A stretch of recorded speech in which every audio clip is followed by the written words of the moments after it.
Hello, folks, and welcome to the Vertigo Tea Party. I wanted to make kind of a special video because I wanted to talk about my impressions of Fallout 4. As some of you know, I took this week off to play Fallout 4, as I'm a huge fan of the series, and I feel like this game has some similarities with Batman Arkham Knight. Not as extreme, but similar in that I feel like I'm enjoying the game for the most part, but there's parts that just nag at me. It was definitely more apparent and in your face problems with Batman, but they're still there in Fallout. So I kind of wanted to give I guess an impressions video, talking about Fallout and kind of covering some of the good, some of the bad, and why it's bugging me so much. So first off, let's get the positive stuff. Let's talk about the positive because we're going to be talking about a lot of negative. Because as humans, we do tend to focus on the negative. So let's talk about the positive stuff first. The mod system for weapons, I like that quite a bit. I like that for both armor and guns. You can add mods to increase damage or add bleeding or do less damage but has increased like armor penetration, things like that. I like being able to customize your weapons and armor and maybe have some armor that you use for certain situations. So for example, if I know I'm going to have to fight a bunch of feral ghouls, I'm probably going to need an extra set of armor with high radiation resistance. And by the way, keep in mind, all this perspective comes from playing on survival difficulty.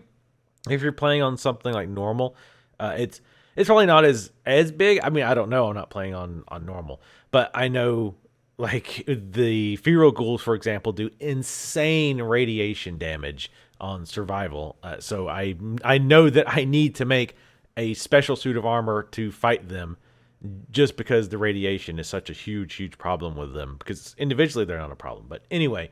So I like that mod system. It is a little boring in that most of the time, at least on the weapons I'm dealing with, again, I'm playing as a hand-to-hand mostly character with some melee in there as well, that the mods have been pretty basic, like does more damage. Like that's it.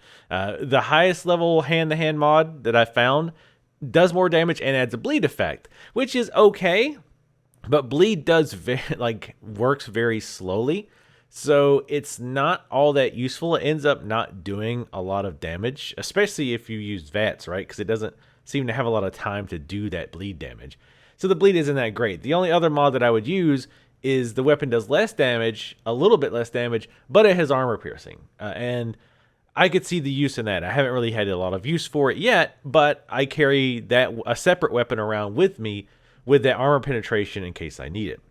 So anyway, I like the idea of it. I like the various benefits I've seen on some of the legendary items as well. Things like when you're not moving, you take 15% less damage. I have a leg that gives me AP regen speed. There's a gun that never requires reloading.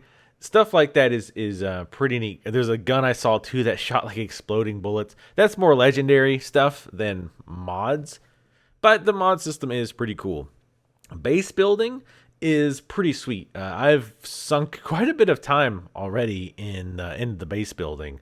I've really been enjoying doing that and getting my base going and getting more settlers in and making them happy and tying the settlers together and all that. So it's a nice. I like it as kind of a missing piece that Fallout has never had because you're kind of in the post-apocalyptic world, and now you're trying to help get civilization going again. Now, granted, this is 200 years after the fall, and some civilization stuff has sprung back up, of course, with some of the big cities, but having your own kind of direct impact as opposed to just go out, kill the bad guys, and other people do the building for you, like behind you kind of a deal. I like that you're actually taking an active part in rebuilding civilization, in getting your own group going, and helping these people. I think that's pretty neat as well. The graphics are good enough. They're not great, especially coming from Witcher. They're definitely nothing compared to Witcher, like not even close. But of course, You're not playing in first person in Witcher, so there's some technical differences and stuff. But it's definitely very jarring to go from a game that is absolutely gorgeous like Witcher to something like Fallout. Now, obviously, Fallout post-apocalyptic, so the definition of gorgeous would be different. But like the textures are a bit low on a lot of things, and there's actually some jankiness. In particular, Valentine's face, like there's something really bizarre about the textures they use for his face. He looked like mashed potatoes or egg salad or something. But for the most part, they're fine. They're good enough. The game runs pretty darn well on my machine as well. I'm usually 50 to 60 FPS with everything on ultra, so I'm happy with how it runs. And overall, I've definitely been enjoying the game. I've like I say, I'm up to 40 hours now, give or take an hour or two. And I've very much enjoyed it. Like right now I'm wanting, like as soon as I'm done with this, I'm going to go play more because I'm having fun doing quests and meeting new NPCs and killing new NPCs and gaining power and all that. So that's fun. But let's talk about the stuff that bothers me. This is a Bethesda game through and through. And if you've played other Bethesda games, in particular stuff like Oblivion, Skyrim, Fallout 3, New Vegas, you know exactly what I mean. I stole the term indie jank from my podcast co-host Travis the OJ, meaning when you play an indie game, right? A lot of times there's little things that are off, not necessarily bad, but like a menu isn't built quite the way it's supposed to be, or it doesn't feel like the menu is integrated well, or there's things like that are kind of a pain to get to, like certain tools or certain abilities you have to go through extra menus that make it kind of feel like an indie game, not in a good way, but like they kind of lack that experience, that expertise of how to make things flow very well without you noticing it, right? The things that a really good designer, if they do their job well, you don't notice that they're a good designer, right? Because everything just flows and you don't pay attention to it. So that's kind of what I mean when I say indie jank. Bethesda has kind of their own thing that I've kind of hijacked this term to be by Bethesda jank, where things are just off. Things just aren't quite right. Like, especially being a AAA developer, it just feels like, oh, it's a Bethesda game. Like, for example, the way NPCs animate a lot of times is just awkward and weird. The mouth syncing is often very bizarre. How menus can interact, how especially with Skyrim, God, the UI of Skyrim was just felt very poorly thought out, especially on PC, but even on consoles it was pretty bad. But it's just very poorly thought out, especially something that you're going to have to deal with for 100+ hours. It just is, you kind of shake your head or scratch your head and think, how did they think this was okay? But the game itself is great. Like, you enjoy it so much, these little things become annoyances that you sort of write off because you're having so much fun with the game. But if you stop and think about it, you think, why would they have allowed this to go out live? And secondly, how have they not learned? Like, how do they make the same mistakes they made in older games with the newer ones? So, for example, like the death animations or like the kill animations, for example. When I'm doing when I trigger like a slow-mo death camera kill in Fallout, my character, for example, might like grab them and snap their neck. Well, first of all, it just looks awkward, right? It's not smooth. Like the models just don't move that smoothly. And secondly, like the sound is way off. Like, you obviously make the move to snap the neck and start to let them go, and then you hear snap. It's like, what? Like, could you not have gotten that a little bit better? Like, it just feels off. Again, not things that you would necessarily ding the game for, but just don't feel right. It kind of just bugs you, right? And it just feels like with this game, and with almost every game they've made, it feels like Bethesda like knocks the ball out of the park. They're running around first and second and third. They're within like 6 feet of home base, and then they just sit down. And that's it. Like, they're done. They just sit down 5 feet from home base. They just don't bring it home. They don't polish the rough edges. And again, anyone who's played Bethesda games knows exactly what I'm talking about. It doesn't make the game bad. They're still really fun games, but they're things that make you scratch your head like how is this possible? How are you guys still making the same mistakes? How did you not notice this and fix this from your time playing it? So I want to talk about some very specific examples. First of all, legendary enemies. If you're not familiar, legendary enemies are enemies that you can find randomly. I presume sometimes they can be hard-coded, but generally they're just random enemies you find out in the world that have a higher chance of dropping legendary items, which are unique items that tend to have special attributes.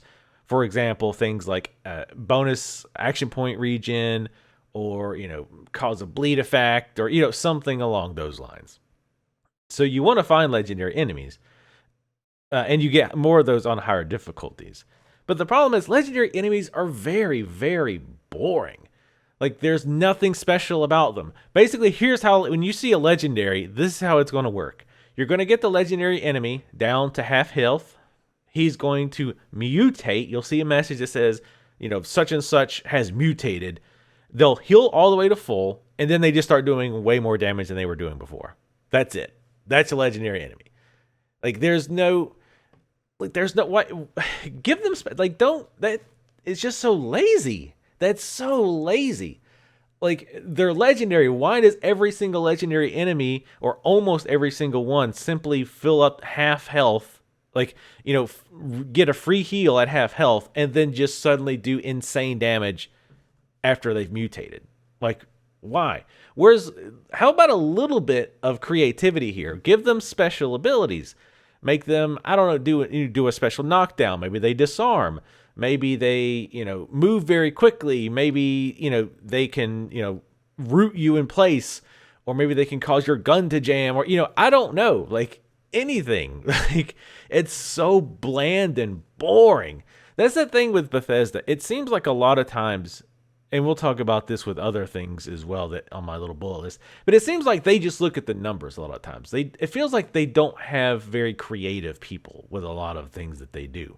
Like, they look at, well, the numbers match. This enemy is legendary. Therefore, he has 50% more hit points, does 75% more damage, and it gives a better item. Okay, next thing on the menu. Like, there's nothing to actually make them legendary. There's nothing to make them stick out in your mind. Like, oh man, that one, I ran into this legendary ghoul that, when I killed him, his arms fell off and kept attacking while his body attacked, or this legendary ghoul that had wings and actually flew, or had a special spit attack which caused me to move slow, or is at a really bad time, or he did a knockback and he knocked me off a tower. Something. Give them something, not just more damage and a free heal to full. Like, come on, make it legendary. And on top of that, with them being legendary, the only way you know that they're legendary when you first fight them is the name. They don't have unique skins from what I've seen. They're the same size as everything else. They don't have special sounds. They don't have special dialogue. There's nothing special about them. Like, from a visual audio standpoint, there's nothing special. There's nothing legendary about it other than you slap the legendary title on it, give them a free heal to full at half health, and a damage boost. And they drop legendary items. Like, come on, be a little creative. Put some thought into this. Put some effort into this, right? Instead of just upping their numbers on a spreadsheet. They're just incredibly boring. The items themselves are okay. I'm actually using a few legendaries because, the armor stats might not be that great, but I like the secondary effect. So that's cool. And some of the effects that I've seen on other weapons are pretty neat, but it's mostly on guns, which I don't use because, again, I'm going hand-to-hand or melee. Actually, I take that back. That's a lie, because I have a legendary pistol that I use that never has to be reloaded that I talked about before. I use that a lot because it's quite good, not having to reload, especially since I don't do much damage with pistols. Not having to reload is a really nice side effect. So the legendary items are okay. It's, of course, roll the dice, so you very well might get something that you can't use. But I'm okay with that. That's the way it is. So, legendary enemies, huge disappointments. The base building, I talked about how much I enjoyed it, and I do, but again, it's just one of those things that you're doing it, and there's just these things that just gnaw at you. It's like if you're in a quiet room and you're reading a book or surfing the web, whatever it is, and there's like some noise in the background. Those high-pitched whine or some kind of repetitive noise that you can just barely hear in the background. And you're reading and you're trying to get too immersed in what you're reading, but there's this thing that just keeps gnawing at you, that it stops you from really getting into the experience. That's how it feels like when I'm doing base building. There's a few things in particular. One problem is that when you first get your settlers, like that's what they're called, settlers. The first thing I noticed when I got my character, or when I got a settler, was his name was Settler. That was it. And that's all of them. Other than the guys that you run into in the beginning, all the NPCs that you run into that you start your new settlement with, they all have names and personalities and all that. But none of the other settlers you find do that. Like, that come into your city. They're just called settlers. Like, are you kidding? Like, that's so we tend to use lazy when we talk about development a lot, and a lot of times I find it's unfair, and I've already used it a few times, possibly unfairly. But I'm sorry, this is blatant laziness. Blatant laziness. Why on earth couldn't you have just said, okay, when a new settler comes in, if it's, you have 100 or 200 or whatever male names, 100 or 200 female names, and 100 or 200 last names, and you randomly generate a first name, randomly generate a last name, stick them together. Boom. Like, now they're a person. Now they have a first and last name. And you could probably come up with some funny things with bizarre first and last combos and all that. But at least they have a name. At least they're a person. With Settler, they're just just a mindless, empty thing that's wandering about your settlement that only exists to farm or to man this defense thing or just bump into you on occasion or run your vendor stalls or whatever. It's just so lazy and so bad. Like, you're trying to build a settlement, these people coming in looking at you as like, oh, thank God, like I've been running the waste and just trying to survive, and now I found this settlement, and they're looking up to you as this kind of a savior, and they're nobodies. They have nothing about them. Like, it's so disappointing that they don't even have a name other than Settlers. Come on, guys. That's pathetic. Like, that's really, really, really bad. Another thing is building in first person sucks. Like, why on earth would you force me in the first person perspective when I'm trying to build? When I'm just placing objects, it's all right, it's fine, whatever. But if you're trying to build your own buildings, like put walls up and stairs and all that, it's a pain in the ass to be in first person. At the very least, I'd like to be in third. And why not let me do this kind of like maybe a hovering type thing so I can place items, like it takes you out of your body or whatever. Like, even that would be nice. Like, that would be definitely very good, so I can place things where I want them so it looks good. Well, looks good. You're still building a establishment and houses out of leftover parts, so they're going to be rusted and all that. But you know what I mean, right? You get items where they want to be. Forcing you in the first person is a very bizarre choice. Again, at the very least, let me switch to third person, for God's sakes, right? I'm looking through my list here. Another thing. There needs to be some overarching management system of at least the settlement that you're in currently. And this problem, by the way, is magnified by the fact that settlers don't have names. So, again, if you're not familiar, and again, I'm avoiding spoilers, any kind of story spoilers here, but when you get a settler, you can build in your settlement, you can build crops, you can build these towers that need to be manned by people, you can build like shops that people have to run, things like that. So to do that, people don't do that on their own. You have to assign a person to them, which is fine. But the problem is, especially as you keep building additional crops, building additional stalls, things like that. You have to find somebody who's free to assign them to those things a lot of times, right? But how do you find a free person when you don't know what they're assigned to, right? Like, keep in mind, again, you're running around now. My base has like 17 settlers in it. And if I find them in the house, I'm like, okay, is this person assigned to anything? I have no idea, because I have to go purely based on what they look like. And I have to try to remember, did I assign this person to a farm or something else? Because the game doesn't tell you.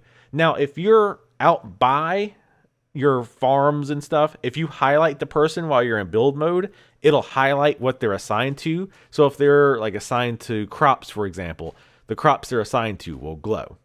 Or if they're assigned to a guard tower, the guard tower will glow. But keep in mind, these settlers, the settlements can often be quite large.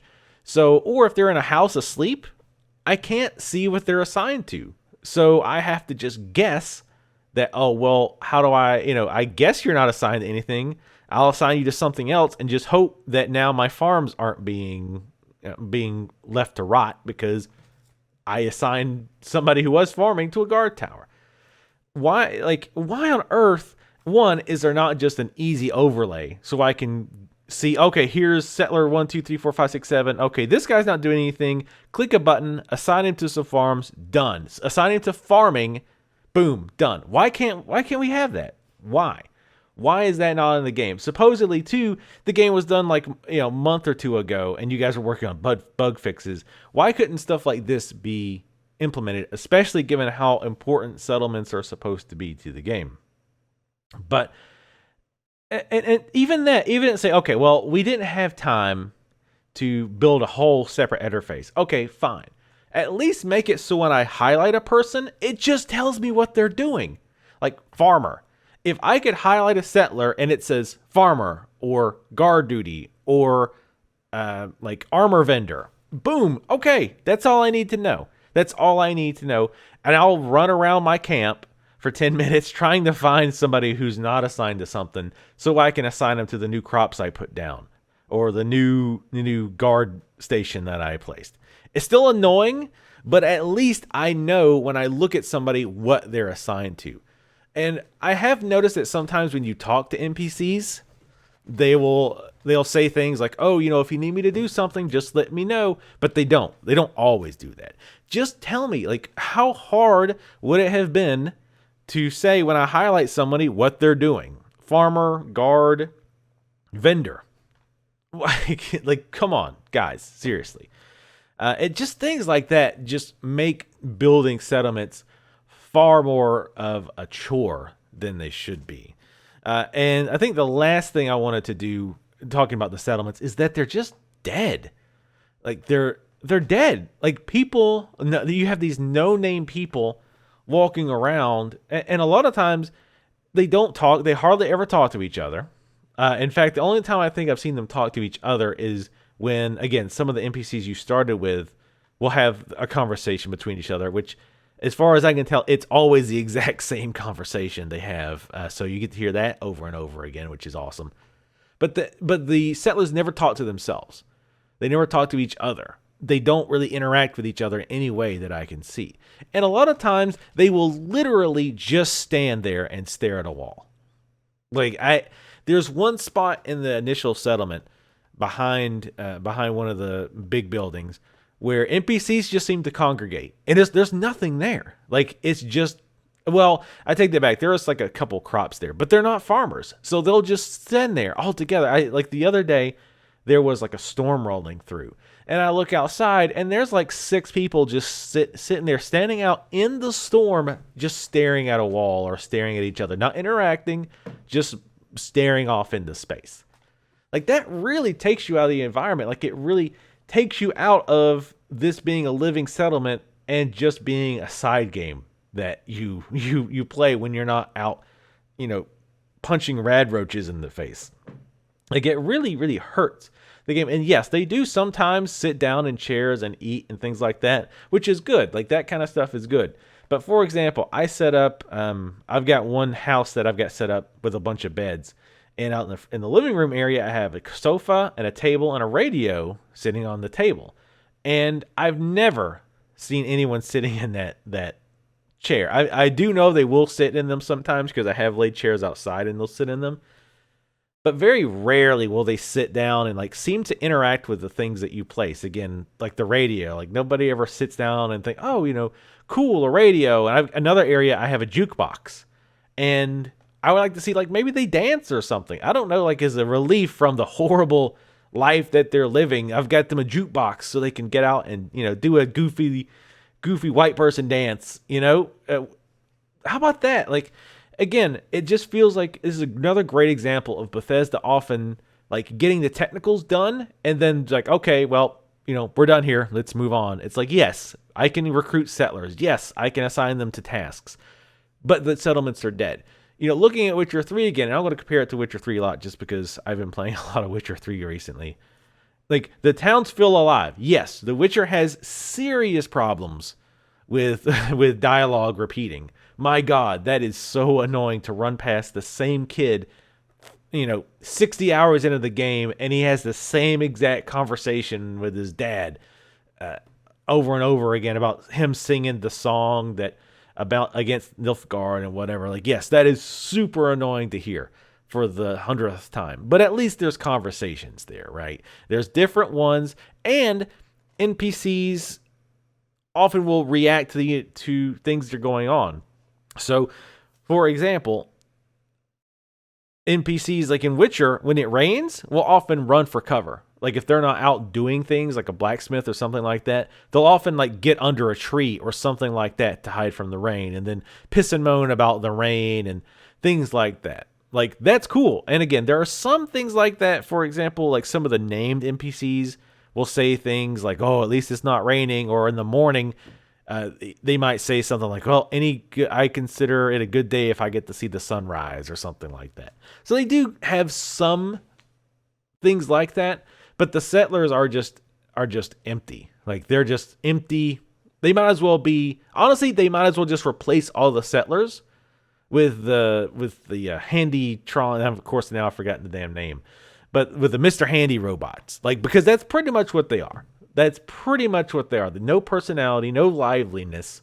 No, they're just not alive. They're just there to farm or do the things I assign them to, or again, literally in some cases, blankly stare at a wall. So that's a lot of my issues with the base building. But again, I still spent a lot of time doing it, so I enjoy it. There's a gross lack of hand-to-hand weapons. I'm disappointed by this, but not overly surprised. I understand that the vast majority of people are going to use guns, and a lesser number will use melee weapons like bats, swords, sledgehammers, and even less are going to use hand-to-hand weapons. But you put a perk in the game. Like the very first strength perk is the iron fist or whatever. So you obviously know that people want to go hand-to-hand because you're going to support it with putting a perk in there. You put hand-to-hand weapons in the game, a few, so support it. Don't half-ass it. And they absolutely half-assed it. And I understand it can be difficult thinking of unarmed weapons. Like it's obviously seems to be a oxymoron, because I guess it technically is. But at least try to support it. And maybe I've just been super unlucky. But I'm 40 hours into the game. I have found, if you want to be super technical about it, I found 3 unarmed weapons. I found brass knuckles. I found boxing gloves, which I actually had to buy from a vendor, and then turned out they weren't as good as my brass knuckles, even upgraded. And then there was a legendary brass knuckles that I found. Those are the only unarmed weapons. And I do know that I've seen like robots talking about some crazy unarmed weapon he's found, but I've not found it. And I'm 40 hours into the game focused on unarmed. And I've checked vendors. Every time I'm at a vendor, especially a weapon vendor, I always go to the vendor weapon list. There's of course a million guns in there. There's one vendor that sells nothing but melee weapons, but no unarmed weapons. It's like, come on, guys. Like, somebody there had to have tested through an unarmed build and thought, maybe we should have some more unarmed weapons. Again, maybe I'm just super, super unlucky. I consider myself lucky to have found that legendary brass knuckles, which, by the way, as luck would have it, is completely counter to the build I have, because it was like bonus weapons, or it's more damage the less defense you have, and I have very high defense because I'm playing as a melee character or a hand-to-hand character on survival difficulty. So obviously I pumped up my defense as much as possible. So it's not probably going to be all that useful. But anyway, again, I'm not surprised. And this was my number one concern going into a hand-to-hand playthrough, that this is going to happen, and it exactly did happen. And I'm disappointed, but again, not overly surprised. Maybe I'll get lucky later on and find some stuff. There's also a lot of like quality of life systems that the game should have in, but don't. Again, things that they should have learned even from Skyrim, but still haven't bothered to do. For example, some kind of outfit system. Like if you've played WoW, something like, and I haven't played WoW in like a few years, so maybe this is like an old reference, but there used to be a mod called Outfitter, I believe, where it's like, okay, well, this raid boss has a lot of AEs that are fire, and this next raid boss has a lot of AEs that are ice. So you need to carry a separate armor around that gives you fire resist versus ice resist. So to make things easier, they made a mod in WoW to say, okay, you just click this button, it puts your fire gear on. You click this button, it puts your ice gear on. It saves you a lot of boring, tedious micromanagement of taking off the right armor. Okay, when we're switching, now I got to take off all that armor and put on the other armor. This game really, really needs that, because when I'm in town, for example, or if I know I'm going to talk to an NPC, I need to put my charisma gear on, because when I put my charisma gear on, this opens up a few of the options that I have, especially when I'm asking for more money to do a job, right? So I want to get as much charisma as possible. So right now what I have to do is I have to go in my inventory, find the 3 items that I want for charisma, double click those, put those on, then talk to people. Then when I leave, I need to switch back into the inventory. And especially now with this new inventory system, you don't tend to just have, okay, an arm slot, a leg slot, and like a chest slot and a head slot and a boot slot. You have right arm, you have left arm, left leg, right leg, chest, helm, and then there's like leathers or suit or something. It's kind of weird. It's like underneath your armor, in other words. So now I have to go in, find all of that armor, and manually put every piece back on when I go to fight again. Again, this isn't anything like dumbing the game. It wouldn't dumb the game down in any way, shape, or form. It just makes things less tedious. Again, if I'm going to be fighting, if I'm out and about and I'm like, oh crap, this has a lot of feral ghouls, I would like to quickly be able to put on my radiation set if I have it on me. But now I have to look through the inventory, find it, double click it. And I found kind of a workaround is that in Blacksmith, you can rename gear that you can upgrade. So I've just taken to renaming stuff, but that doesn't always work because not all gear can be upgraded. And if you can't upgrade it, you can't rename it, which is really silly to me. Why can't I just rename a piece of item, like a piece of gear in my inventory? Why do I have to use it Blacksmith to do it? Again, that Bethesda jank. Like, why didn't somebody think of this? Why didn't somebody think, sometimes you're going to want to switch armor back and forth sometimes. One, why can't we put a system in place that does that for the player to make things less tedious and time consuming? And two, why on earth can't we just allow players to rename their gear? What thing is going to break? How overpowered is it going to be if I can rename my sword or my helmet just in the middle of battle? Is that going to hurt anything? No, that's not going to break anything in the game.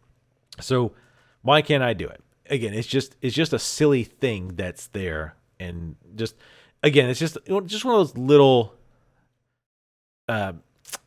things. And another great example, they have in your inventory, you've got categories: weapons, aid, apparel, things like that. It really needs to give you the option to create, and you can create favorites, but you can only create a favorite to add it to your hotbar. A lot of times I want to tag things, but I don't want them on my hotbar. For example, you have various foods. Now, typically any food you find in the wasteland is going to be radiated. So it'll heal you, but it'll also hit you with radiation. I want to be able to tag foods that I make because those give, one, they tend to give side benefits a lot of times, like rad resistance or bonus attack action points, things like that. And two, more importantly, they don't also hurt me at the same time. So I want those types of foods or aids or whatever flagged so that when I'm looking through my list of 40 different aids, I don't have to try to remember, okay, wait, what foods have I made? Because there's quite a bit of foods and other things that you can make that have benefits. Drugs as well. Drugs are put in there too. So you have drugs, you have raw foods, you have foods that you've made, you have alcohols, you have all of this stuff all kind of bundled together. And especially if your memory's bad like mine, it can be a real pain in the ass, like trying to sort through everything and find what you're looking for because there's a million different items. I want to be able to flag these things, or one, have a subcategory that I create and say, okay, this is my preferred 8 items. These are the things I'm going to use all the time, like, Psycho Jet or, baked dog or baked rad roach, things like that. And then just have your overall aid with everything. Again, just a lot of things that would make playing the game much, much smoother if they did. And the dialogues, and the other thing I want to talk about is the dialogue system. Now, people were talking about this before the game came out. And honestly, I had to kind of look at some old videos because, again, my memory's terrible. And kind of get what they were talking about. Basically, the dialogue system in this game is let's be honest, it's a straight rip of Mass Effects, right? You have the 4 options whenever you're talking to somebody. Pressing up asks a question. Like somebody says, oh, I need you to take out the leader of the biker gang, Omega, that's living in this old abandoned factory. And if you press up, it's like, oh, tell me more about this biker gang, or tell me more about this person in particular. Left is the more like sarcastic, snotty response. Down is, I think, like the positive response, and right is typically like the negative response. So it's very dumbed down, pointlessly dumbed down. At least from a player perspective, it's dumbed down. Now, development-wise, it was probably much easier to have less to deal with.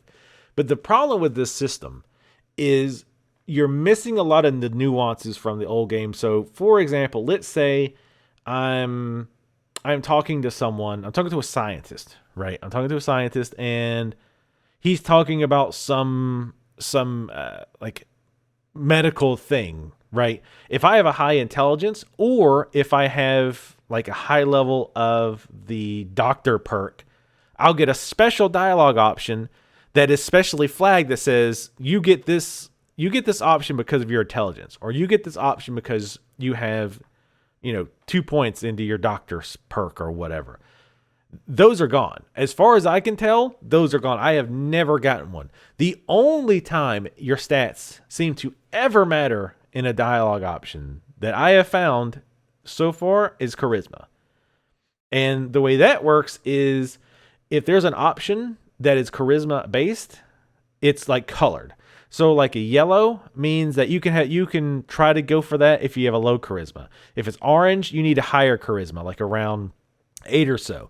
But red would require like a really high charisma and or some kind of perks like Lady Killer or Black Widow, something like that. In order for that to work, you can try it. I mean, you can try a red dialogue option, a red charisma option, even if you have 1 charisma. You're going to fail it, but you can try it, right? But as far as I can tell, no other stats ever seem to matter in the playthrough. There's also no intelligence modifier, right? In older games, if you had really low intelligence, in particular Fallout 1 and 2, your dialogue was drastically changed because you're just so damn stupid that you have kind of dumb responses. And NPCs treated you like you were stupid a lot of the times too because of those responses. And I think that happened a bit in New Vegas as well, but it wasn't as extreme as it used to be. But and again, I had like 2 intelligence on my character. I still have 2 intelligence on my character. And as far as I can tell, there's absolutely no negative to talking with people based on that on that. Maybe if somebody is out there has one intelligence and has seen something different, you could say something, and I'd be interested to know. But as far as my understanding is, there's no difference. So even if you have one intelligence, they don't react any different whatsoever. And this is a lot of part due to them having voiced protagonists. But that's just not an excuse. Like, I'm sorry. If this was some small indie studio, then all right, fine. But no, I don't buy it. Like, I'm not saying every single conversation needs to be like, oh, you want me go kill and get shinies? Like, it doesn't need to be like that, right? It doesn't have to be that extreme. And oh well, they've got these thousands and thousands of lines of dialogue. I'm sorry, if you're going to do it, right. You need to do it right.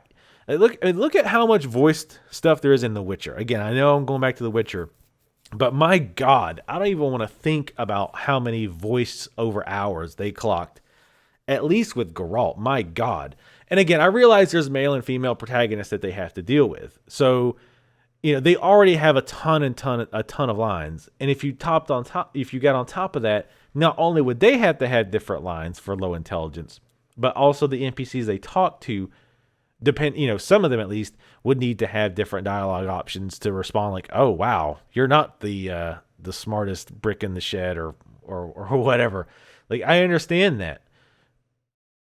But if you're gonna make that choice to make your protagonist voiced, then you need to assume, especially in this game, in Fallout, you need to have brought that over as well.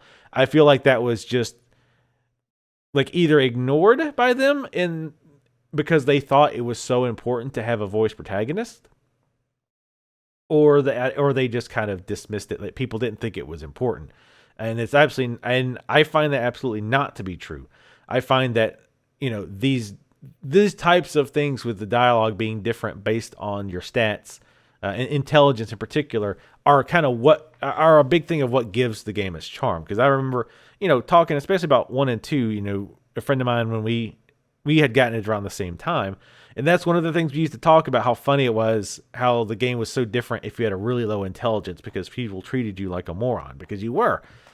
And that's totally gone now, as far as I can tell. That's totally gone. And not only that, like I say, I don't think there's any dialogue options at all that are based on the skills that you have. So if I'm talking to an engineer and he's like, "Oh yeah, I don't know how to fix this, this machine. I need you to go get a replacement part." Well, maybe if I have a really high intelligence, or I have a really high hacker skill or something like that, maybe I get an option that says, oh, you can actually fix that with this cheap part that you can find laying about anywhere. And he goes, oh, okay, I'll give you a bonus. And you don't even have to go do that thing. He just gets the replacement, fixes it, and gives you a bonus because you did it so quick or whatever. Like, that's completely gone as far as I can tell.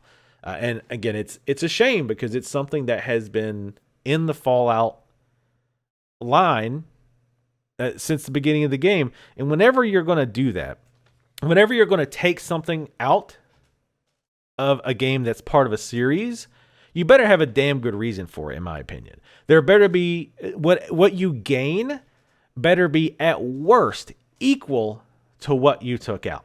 So in this case, we're looking at taking out dialogue options that are based specifically on your stats or perks that you have, which again, kind of gave you a reason on top of the normal perks for having those perks. I shouldn't use the word perks. So for example, if I had hacker level 3, obviously the obvious benefit to having hacker 3 is I can hack more advanced computers. The side effect is sometimes in quests, I can get some kind of bonus because I have that, right? So that was a cool thing. It made it seem more important to the game overall, as opposed to I can click on these terminals when normally I couldn't, right? So what did we get in return? What did we get in return for the removal of that option? We got voiceover protagonist. We got less dialogue options from NPCs that we deal with because they don't have to be voiced, which doesn't help us as gamers in any way, shape, or form. the dialogue system is easier. I mean, but were people really having issues with the dialogue before? Like, were they really confused that you had 5 different options instead of just the obvious 4? Where I could close my eyes and press up, and I know my NPC is going to ask a question. I can close my eyes and know that if I push down, I'm going to accept it. Was there anything to gain from that? Like, what did we gain from this simplistic dialogue interface? I honestly don't know. Like, I feel like that's why this is so bothersome to me, because I feel like we gained absolutely nothing. I feel like this was done entirely because it was easier for Bethesda to deal with, right? Because, and again, going back to talking about how, we always complain developers are lazy, it's not fair, blah, blah, blah. But I'm trying to look at this from as neutral a standpoint as possible, right? I have to think, okay, there has to be some kind of benefit here to changing, I won't even use the term dumbing down, to drastically changing the dialogue system, giving the player less options. There has to have been like a benefit. But I don't see it. Like, I don't, from the player perspective, I see absolutely no benefit. Again, the only benefit I see is they said, well, we wanted to have voice protagonist, but having these options for high intelligence or high hacker or whatever would have just added even more dialogue that we had to record. So therefore, the benefit you get is a voice protagonist. And if that would be their argument, I don't know that I find it to be a weak argument, because I like voice protagonists. Don't get me wrong. I like having voices.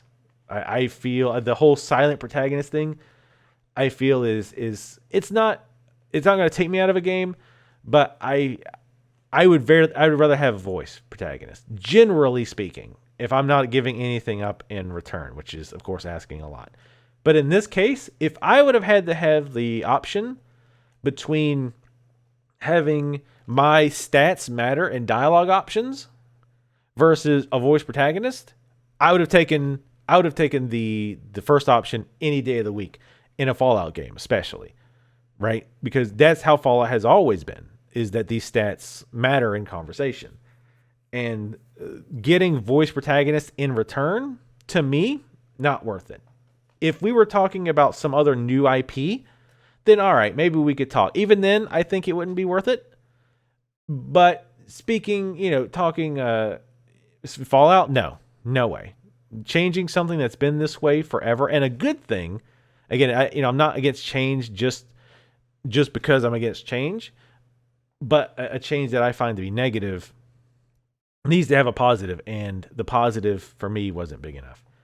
But anyway, that's my initial thoughts on Fallout 4. This went on way longer than I thought, which I should know by now. I tend to hammer on. I do, again, despite 3/4 of this video, whatever you want to call this, being ranting about the game, being negative, I'm still loving it. But the things, like I say, it's just the things that make it a full experience are not there, are missing, are changes that were made that I don't feel benefit the game at all. And or at least in such a way that overall is beneficial, like what we just talked about. I just feel like it just lacks the polish that is typical of the Bethesda games. And you could argue that, oh well, you should expect this of Bethesda by now. But to some point that's right? Like if you want a bugless, polished game at release, you don't buy Bethesda games. That's just the way it is. Like Bethesda developed the games. Now they're just publishing it. That's a whole nother story. But if they're developing it, then you don't buy Bethesda games at release, and more importantly, you don't buy them before mods are available, right? And I'm definitely not of the opinion that they have to be modded to be played. I think that's stupid. I think they're totally playable without mods. But if you want that full unpolished experience, you don't buy Bethesda games at release, and it's sad. That's really sad.